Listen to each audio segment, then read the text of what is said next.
that my mother is taking rest, so you cannot enter in the house. Shiva got furious and cut down his head from the body. Here I would ask question to my Hindu friend. When your God is not identifying his son, then how would identify me when I am in trouble? That's what he says, viewers. Sai Deepak, I need to bring you in on this. You're an advocate. For a moment, let's look at this remark in isolation. A large number of people were very upset when this remark was made. It created an outrage. But Zakir Naik said, no, this is my belief. Why is he usually held in a different regard by people perhaps like Atikur Rahman, then others who have said similar things to him, even about the Prophet and Islam? Why are they berated? Can't understand this. So Rahul ji, my fundamental disagreement with your position, allow me to say this with a lot of respect for your work, is that Dr. Zakir Naik is not a bigot. He is a practicing Muslim.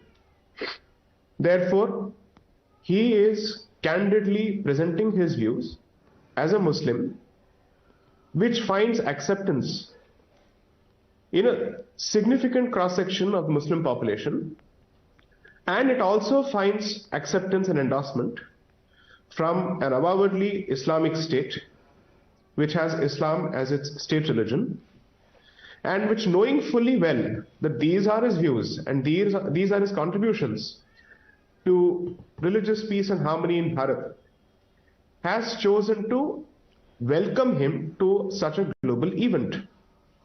Now, apart from the fact that it perhaps represents a resounding slap on the face of the Indian state, which went out of its way to throw a respectable lady under the bus without giving her an opportunity to prove her position before a court of law, which apparently Zakir Naik is entitled to, but Nupur Sharma is not entitled to.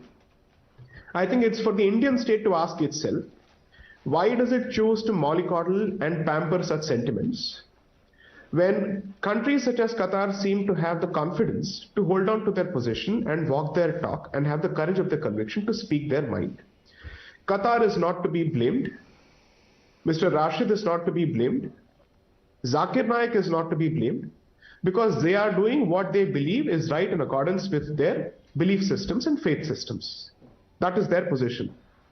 Now the problem is, Bharat is obviously stuck in a neutral mode, which is neither here nor there, and therefore doesn't have the ability to take a confident position, and therefore its constant approach to such issues is appeasement, both domestically and internationally. So I stand by the fact that Zakir Naik is not a bigot. He is not seen as a bigot by most members of his community. He is not seen as a bigot by members of the left. And perhaps there is some truth to it, because he is after all only purveying and propagating the beliefs that he is a trained master of. Is he the only person to represent those beliefs? No. He is merely the torchbearer of this particular belief in a long line of such preachers. So why do we go after Zakir Naik as an individual, when the fact of the matter is, the belief system that he represents and the mindset that he represents finds purchase in over 2 billion people across the globe, or at least 1.5 billion across the globe? Now that is a question for us as a society and a state to answer. There is no point in asking for any kind of symmetry between Zakir Naik and Nupur Sharma, because Nupur Sharma should not and cannot be compared with Zakir Naik.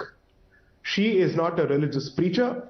She did not go out of her way to provoke or hurt anybody's sentiments. She was responding to an offensive comment made on your channel, on your show, with respect to a Hindu place of worship. So I will not for a moment compare both of them. Nupur Sharma is far more respectable and her position is far more tenable. And the other side's position is not rooted in the constitution, it is rooted in their belief systems. Because according to them, their belief systems must prevail over any man-made book. Okay. And since the Constitution is a man-made book, it cannot effectively prevail over the revelation of their God, period.